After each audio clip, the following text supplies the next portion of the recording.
धर्मयुद्ध महाभारत के 9वें दिन कौरवों ने अपने व्यूह की रचना सर्वतोभद्र व्यूह के रूप में की, जबकि पांडवों ने अपने व्यूह की रचना महाव्यूह के रूप में तैयार की। 9वें दिन के घमासान युद्ध में अर्जुन की स्थिरता को देखकर कृष्ण ने घोड़ों की लगाम को छोड़ दिया और भीष्म पितामह को मारने के लिए दौड़ पड़े। और क्या कुछ घटनाक्रम 9वें दिन रहा, आइए जानते हैं पुरातत्ववेत्ता राजेंद्र सिंह राणा के साथ।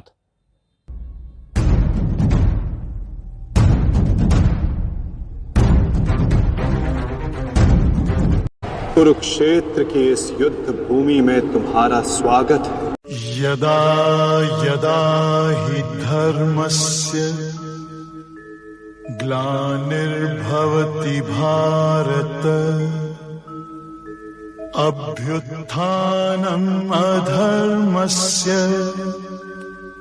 तदात्मानं सृजाम्यहम् परित्राणाय साधूनां।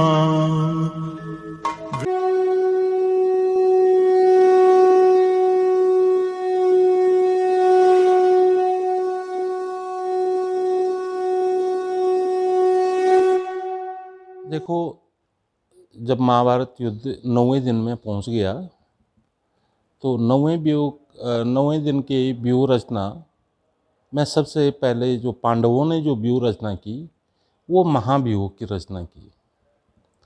अब इस महाव्यूह का जो सबसे आगे वाला जो भाग था उसके केंद्र में थे अभिमन्यु और उनकी एक ओर थे बाईं ओर थे धृष्टद्युम्न, और अभिमन्यु के पीछे थे युधिष्ठिर बहुत बड़ी सेना लेकर के खड़े, और युधिष्ठिर के पार्श्व में थे अर्जुन।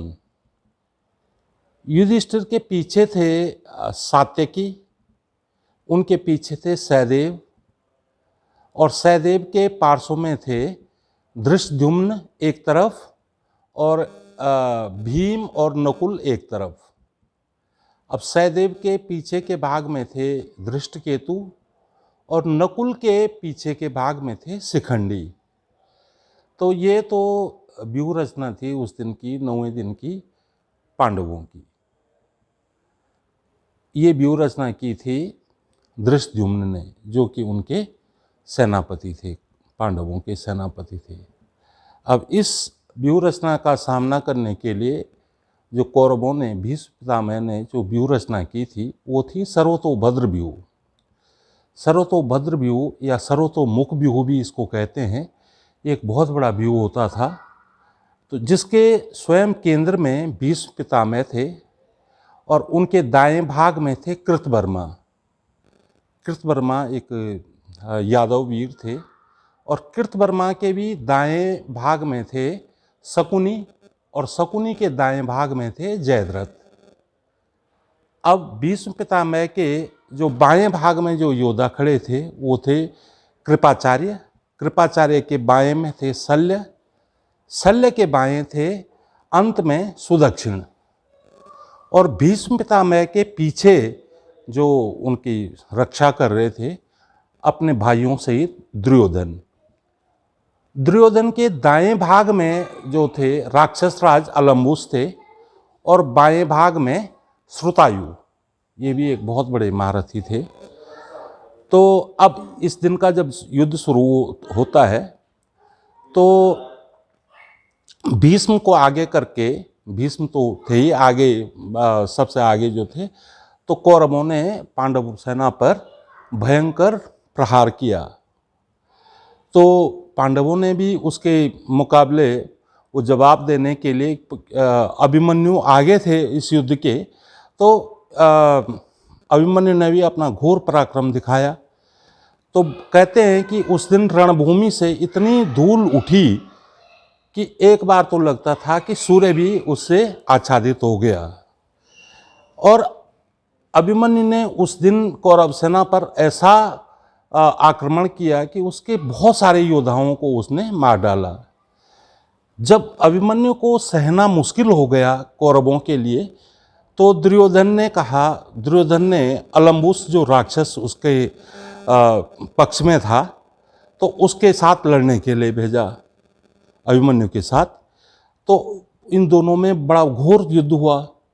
अलम्बुस जो था जो माया युद्ध में वो था, प्रवीण था, बहुत दक्ष था, तो कभी अपना कहीं दिखता, कभी कहीं दिखता, लेकिन अभिमन्यु ने उसको काबू करके उसकी माया युद्ध का कोई भी उसका जो वार था चलने नहीं दिया। तो फिर आगे जाके क्या हो जाता है, इसी दिन के बाद जब ये अलम्बुस चारों तरफ से गिर जाता है अभिमन्यु की सेना से, तो वो रणभूमि छोड़ करके बाहर निकल पड़ता है। उसी दिन जो था, उसी दिन के युद्ध में सात्यकी और जो द्रोण के पुत्र थे अश्वत्थामा, उनमें भी घनघोर युद्ध हुआ। तो सात्यकी ने क्या किया कि उस युद्ध के दौरान ही जो अश्वत्थामा को इतने बाणों से बीन डाला कि वो युद्ध करने लायक नहीं रहा। तो वो मजबूर होकर के उसको रथ के पिछले भाग में बैठना पड़ा। इसके बाद द्रोणाचार्य और अर्जुन में घनघोर युद्ध हुआ।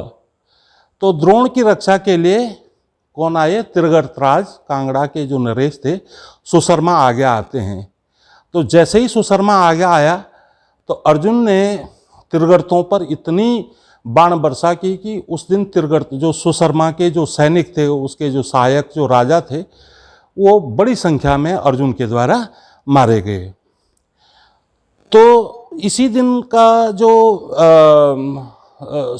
जब सूर्यास्त होने वाला था, माने दिन का जो पिछला भाग जो था ये आ गया, तो उस दिन के युद्ध में भीष्म पितामह ने पांडवों की सेना पर भयंकर प्रहार किए और इतना प्रचंड पराक्रम दिखाया कि पांडवों की सेना के पांव उखड़ गए।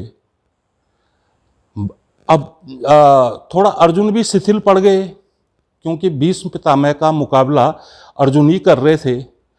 तो भगवान श्री कृष्ण ने जब देखा कि यार ये तो अर्जुन भी ढीला पड़ रहा है, तो कहते हैं इस दिन के युद्ध में भगवान श्री कृष्ण ने चाबुक छोड़ करके, घोड़ों की रस्सी सारथी कर्म छोड़ करके और हाथ में चाबुक लेकर के और भीष्म पितामह को मारने के लिए चले गए। फिर अर्जुन ने भगवान को उनके पैर पकड़े, उनकी प्रतिज्ञा याद दिलाई कि आपने तो प्रतिज्ञा कर रखी है कि मैं कभी भी रण में कोई अस्त्र या शस्त्र नहीं उठाऊंगा। तो भगवान ने फिर उनसे वचन लिया कि तुम इस प्रकार की शिथिलता कई बार दिखा चुके हो युद्ध के मैदान में, और आगे से अगर तुम इस प्रकार की शिथिलता नहीं दिखाओगे तो मैं तुम्हें माफ़ करता हूँ। मैं फिर वो अपने रथ में बैठ जाते हैं।